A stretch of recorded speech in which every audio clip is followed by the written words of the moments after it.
Je vous remercie. Pour le groupe LFI-NFP, Sarah Legrain. Merci Madame la Présidente. Bonjour Monsieur Cavalier, je me réjouis qu'on ait cette audition sur le pass culture. Bon, dès le début, nous avons exprimé toutes nos réserves sur le pass culture au moment où il a été annoncé comme une politique culturelle. Nous avions dit une politique de bons d'achat, ce n'est pas une politique culturelle.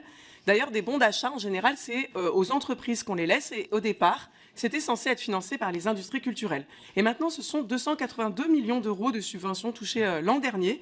Donc une immense manne, surtout dans un contexte vraiment d'austérité budgétaire, et il apparaît comme un immense transfert d'argent public vers les industries culturelles, à l'heure où le service public, lui, tire la langue. Et je veux d'ailleurs saluer ceux qui luttent contre le plan social massif qu'on peut voir même dans certaines régions, comme le Pays de la Loire.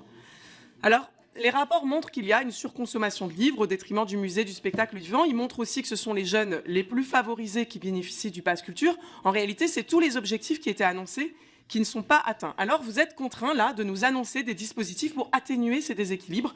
Pour nous, le verre est dans le fruit et dès le début, le principe du bon d'achat et de l'application est contraire à celui de la médiation et de l'éducation culturelle par des êtres humains. Mais du coup, j'aimerais vous entendre plutôt que sur les modifications de dispositifs, sur cet argent qui est mis dans le pass culture. D'abord, il est mis dans le cadre d'une SAS. C'est une forme qui a posé question dès le début, sur laquelle a plané le soupçon de conflit d'intérêts avec M. Garando. J'avais d'ailleurs déposé une demande de commission d'enquête sur le sujet. Pourquoi faudrait-il conserver cette forme-là? Le dispositif n'est pas utilisé à 100%. J'en déduis que vous avez des stocks. Est-ce que vous pouvez nous dire combien d'argent il y a en réserve du fait que le dispositif n'est pas utilisé à 100%? Car cet argent en réserve, il est intéressant au moment où on demande à tous les Français de se serrer la ceinture, et notamment au secteur de la culture.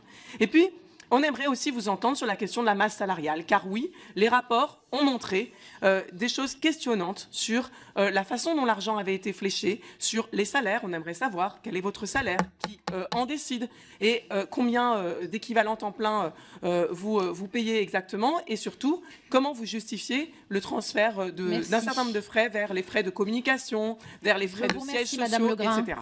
Je vous remercie. Nous allons passer